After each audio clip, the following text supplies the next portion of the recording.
ज़माना बदल रहा है।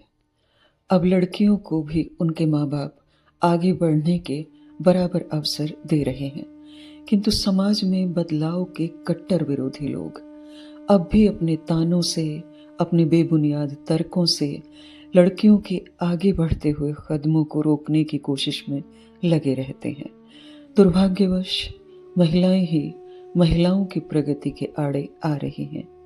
नमस्कार, मैं हूं अर्चना त्यागी।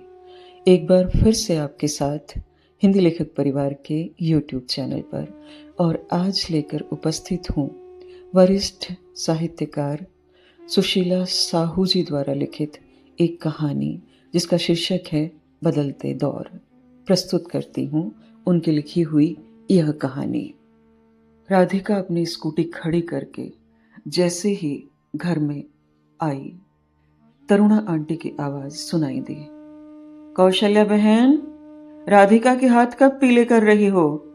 अब तो राधिका बड़ी हो गई है, शादी ब्याह समय से कर देना चाहिए। आजकल लड़कियां पढ़ाई करने बाहर जाती हैं और वहां अपने मनपसंद लड़के से शादी करके घर बसाने का मन बना लेती हैं, अपने लक्ष्य से भटक जाती हैं।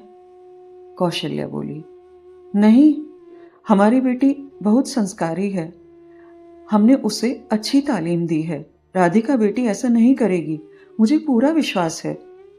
पहले वह अपनी इच्छानुसार पढ़ेगी, उसके बाद हम लोग योग्य वर ढूंढकर उसका ब्याह करेंगे। तब तरुणा बोल पड़ी, मेरे तो दोनों बेटों की नौकरी लग गई है, अब तो मैं गंगा नहाऊं, अच्छे खासे पैसे कमाने लगे हैं। इतना कहकर नाक से कूदती हुई बाहर निकल पड़ी। राधिका ने सब सुन लिया था। वह भीतर आकर मुस्कुराते हुए मम्मी से बातें करने लगी। मम्मी, मुझे अच्छे साइंस कॉलेज में एडमिशन मिल गया है, अब मैं अपनी पढ़ाई पूरी करके डॉक्टर बन जाऊंगी और पापा के बिजनेस में भी हाथ बटाऊंगी। ऐसा कहकर वह अपनी मम्मी से लिपट गई। राधिका के पिताजी एक केमिस्ट थे, उनकी एक छोटी सी दवाई की दुकान है। उधर रमा बिटिया भी दौड़ते हुए आई और वह भी मम्मी से लिपट गई। दोनों बेटियों को कौशल्या का गले लगाकर मिलना बहुत अच्छा लगता है। कौशल्या ने सुकून की सांस ली और रसोई में अपने काम में लग गई।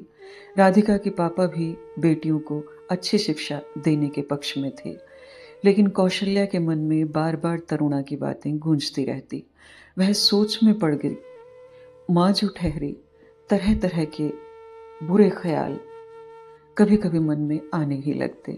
सोचने लगती, आजकल बहुत सारी घटनाएं घटित हो रही हैं, ऐसे में बाहर बच्ची को पढ़ने भेजना ठीक नहीं।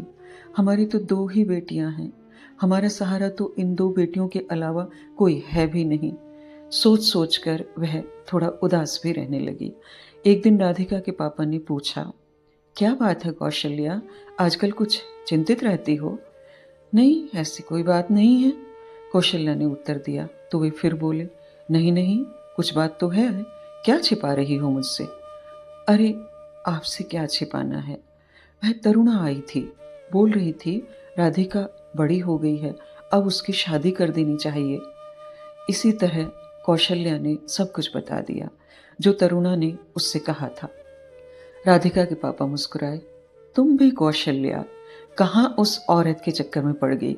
देखना, अपनी बेटियां पढ़ लिख कर हमारा नाम रोशन करेंगी। राधिका की शादी तो उसके डॉक्टर बनने के बाद ही होगी। फिर तो एक बार पति पत्नी दोनों के चेहरे पर प्रसन्नता आ गई। इधर तरुणा के बेटे अपनी नौकरी के चलते अलग अलग दूर दूर शहरों में अपने बच्चों के साथ रहने लगे। फिर मम्मी पापा को भी बारी बारी से रखने लगे। उनका सुखमय जीवन चल रहा था, किंतु तरुणा आंटी के जीवन में एक भयानक मोड़ आया। उनके पति एक बीमारी में चल बसे। तरुणा को आधी पेंशन मिलती थी, लेकिन अपने स्वभाव के कारण एक दिन बहू से कुछ बहस हो गई। वह अपने पुराने शहर वाले घर में आकर रहने लगी। बच्चे तो इस घर को बेचना चाहते थे, किंतु जब तक पापा जी थे उन्होंने नहीं बेचने दिया था। आज तरुणा के काम आ गया। वे अकेले ही उस घर में रहने लगी। कोई देखभाल करने वाला नहीं था। बीमार पड़ गई। एक दिन कुछ ज़्यादा तबीयत बिगड़ी और पड़ोस वाले उन्हें इलाज करवाने के लिए हॉस्पिटल ले गए। रिसेप्शन में बड़ी भारी भीड़ थी। बहुत देर तक लाइन में खड़े रहना पड़ा। खड़े खड़े आंटी की हालत गंभीर होती जा रही थी। अब डॉक्टर साहिबा की नज़र तरुणा आंटी पर पड़ी। वह दौड़ते हुए गई, आंटी को अंदर लाने के लिए कहा और उनका इलाज अच्छे से करना शुरू कर दिया। डॉक्टर ने तरुणा आंटी को पहचान लिया था, लेकिन तरुणा आंटी डॉक्टर साहिबा को नहीं पहचान पाई। डॉक्टर ने अच्छे से इलाज किया। तरुणा आंटी डॉक्टर साहिबा से कहने लगी, बेटा, तुम तो मेरे लिए भगवान स्वरूप हो, मुझे चंगा कर दिया। तुम्हारा नाम क्या है? तब राधिका ने अपना नाम बताया, अपना परिचय दिया। मैं कौशल्या जी की बेटी हूँ। आप मेरे घर बहुत आती थी, अब तो आप लोग वहाँ से छोड़कर दूसरे शहर चले गए हैं। तरुणा आंटी राधिका को पहचान गई। अरे हाँ, आप कौशल्या की बेटी हो। वह हमेशा कहा करती थी, मेरी बेटी डॉक्टर बनेगी। आज तरुणा आंटी को अपनी पुरानी कही हुई बातों पर शर्मिंदगी महसूस हो रही थी। मन ही मन सोच रही थी, किसी दिन जाकर कौशल्या बहन से माफ़ी मांगूंगी। अभी आप कहाँ रहती हो बेटी? मम्मी पापा कहाँ हैं? पापा तो अब नहीं है आंटी। मेरी शादी के 3 वर्ष बाद उनका स्वर्गवास हो गया।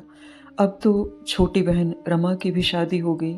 वह इंजीनियर है, रेलवे विभाग में नौकरी करती है। मेरी मम्मी मेरे साथ ही रहती हैं। वह डॉक्टर राधिका से बोली, बिटिया, मैं तुम्हारी मम्मी से मिलना चाहती हूँ। शाम को राधिका ने अपनी मम्मी से आंटी जी को मिलवाया। वह सरकारी अस्पताल के ही एक बड़े बंगले में रहती है। उसके पति भी उसी अस्पताल में डॉक्टर हैं। तरुणा ने बहुत देर तक कौशल्या से बात की। रात में उन्हीं के साथ खाना खाया।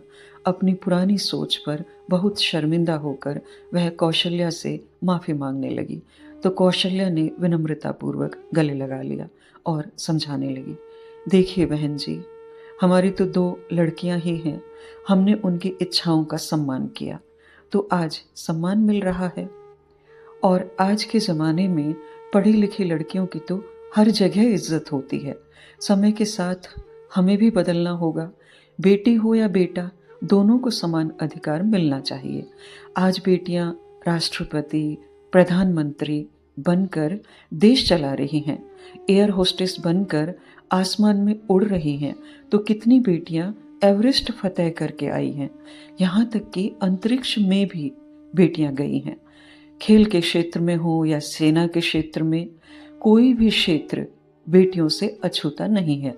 ऑटो रिक्शा, रेलगाड़ी सब कुछ चलाना सीख गई हैं। अब तो हमें भी अपने पुराने दौर को छोड़कर नए दौर के साथ चलना चाहिए।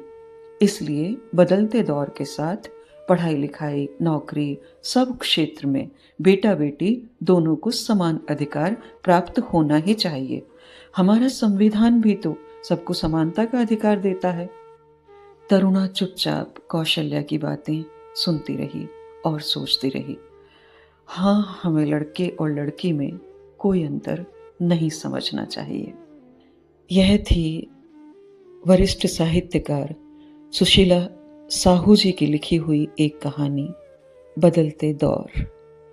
मैं आशा करती हूँ मेरी आवाज़ में यह कहानी आपको अवश्य ही पसंद आई होगी। वीडियो को लाइक करें, कमेंट करें और अन्य साहित्य प्रेमियों के साथ साझा करना नहीं भूलें। ऐसी ही और कहानियाँ सुनते रहने के लिए चैनल को सब्सक्राइब भी अवश्य करें। मैं अर्चना त्यागी अब आपसे विदा लेती हूँ।